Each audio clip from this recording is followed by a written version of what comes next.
दोस्तों, एक बार फिर से हमारे चैनल पर आपका बहुत बहुत स्वागत है। दोस्तों, आज मैं फिर से आपके लिए एक नई और रोचक स्टोरी लेकर आई हूँ। यह एक काल्पनिक स्टोरी है। इस कहानी का किसी से कोई वास्ता नहीं है। दोस्तों, मेरा नाम निशा है और मैं 26 साल की हूँ। मैं एक छोटे से गांव में रहती हूँ। मेरे पिताजी एक किसान हैं और मेरी माँ हाउसवाइफ हैं। हम लोग 3 भाई बहन हैं। मेरा भाई सबसे बड़ा है, जिसकी शादी हो चुकी है और वह अपनी पत्नी के साथ शहर में रहकर जॉब करता है। मैं पढ़ाई में बचपन से ही काफ़ी अच्छी हूँ। मेरे मार्क भी अच्छे आते थे। मैं कंप्यूटर साइंस से डिप्लोमा कोर्स पूरा करने के बाद घर पर ही रहती हूँ। मुझसे छोटी एक बहन है जो अभी कॉलेज में पढ़ती है। दोस्तों, हम लोग एक मध्यवर्गीय परिवार से हैं। मेरे पिताजी खेतों में सब्जियां उगाते हैं और तैयार सब्जियों को खेत से ही बेच देते हैं। वह अक्सर अपने खेत के काम में व्यस्त रहते हैं। मेरी माँ एक घरेलू महिला है, परंतु वह घर पर बहुत कम ही रहती हैं। वह अधिकतर मेरी नानी के साथ रहती हैं। घर में बड़ी बेटी होने की वजह से घर का सारा काम मैं ही संभालती हूँ। साथ ही घर की सारी जिम्मेदारी मेरे ऊपर ही रहती है। मेरे पिताजी मेरी छोटी बहन पर ज्यादा ध्यान देते थे और मुझे ही सारा काम करने के लिए कहा जाता था।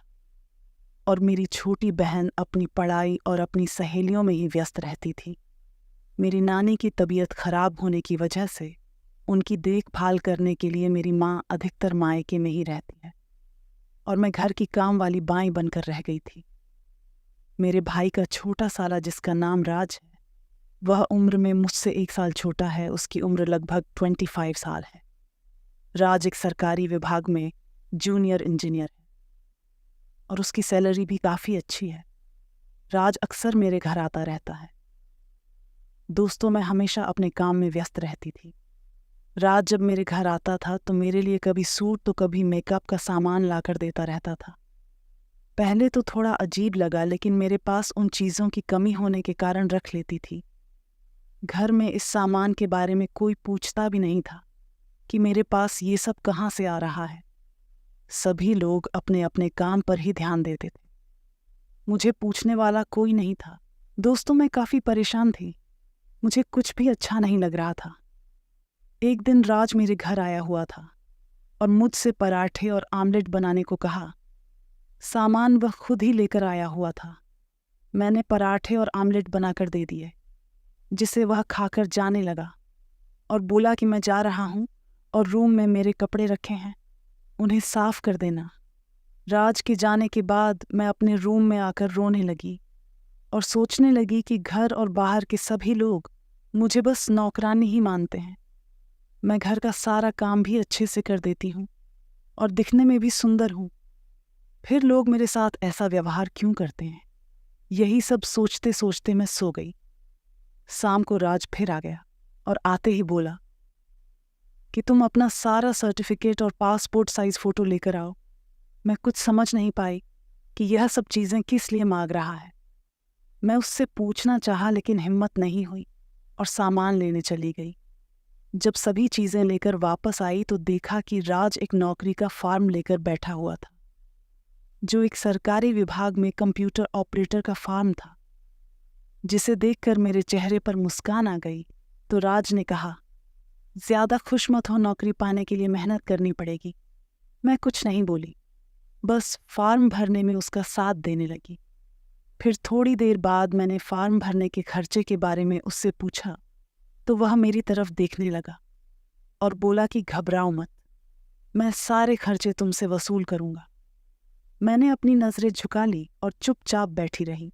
अगले दिन राज मेरे फॉर्म को पोस्ट कर दिया और मेरे लिए 3-4 कंपटीशन की बुक लाकर रख दिया और चाय बनाने को बोला। मैं किचन में चली गई और थोड़ी देर में वह भी किचन में आ गया और बोला कि मुझे भूख लगी है, कुछ खाने को मिलेगा क्या?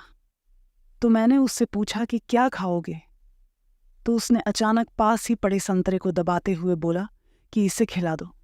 मैं तो एकदम से उसके हाथों को हटाया और हंसते हुए बोली कि पागल, ये तेरे लिए नहीं है, बाहर चलो, मैं तुम्हारे लिए चाय लाती हूँ।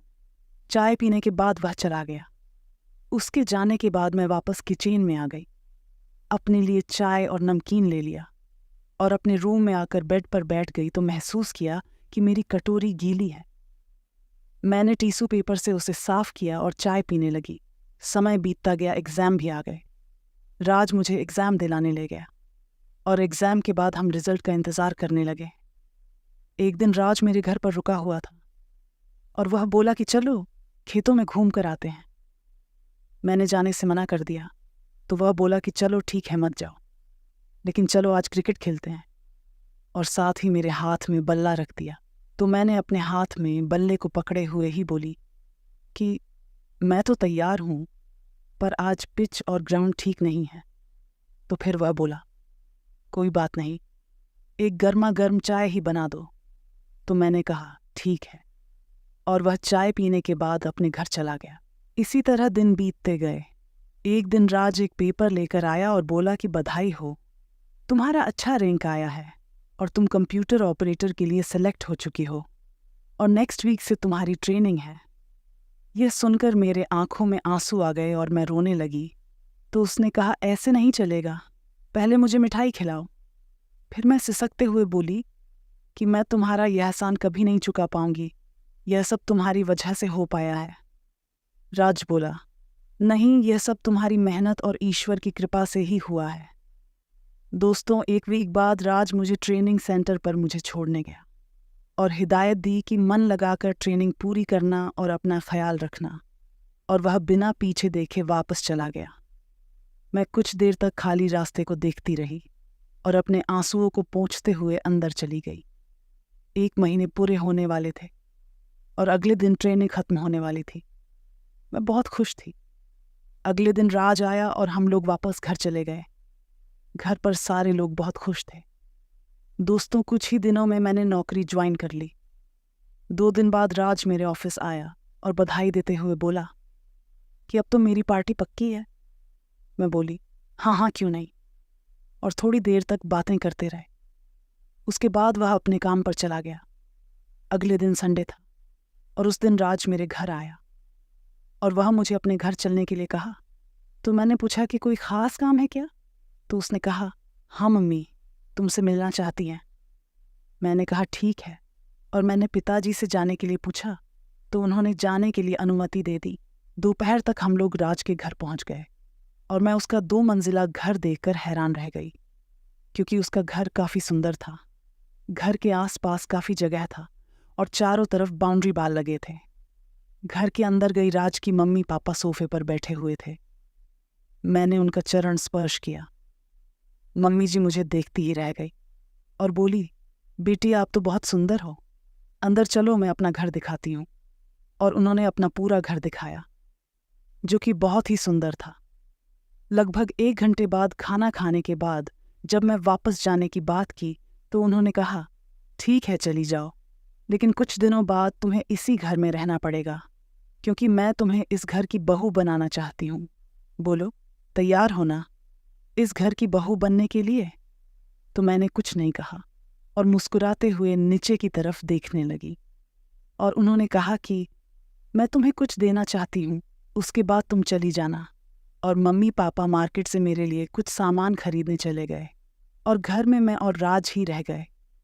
राज बोला कि जब तक मम्मी पापा वापस आते हैं तब तक चलो क्रिकेट खेलते हैं, और वह बाल को अपने हाथों में ले लिया। मैंने कहा कि आज नहीं, पर वह बच्चों की तरह जिद करने लगा। आखिर में मुझे मानना ही पड़ा।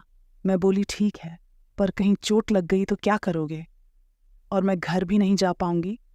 तो वह बोला कुछ नहीं होगा, हेलमेट है ना, सेफ्टी के लिए।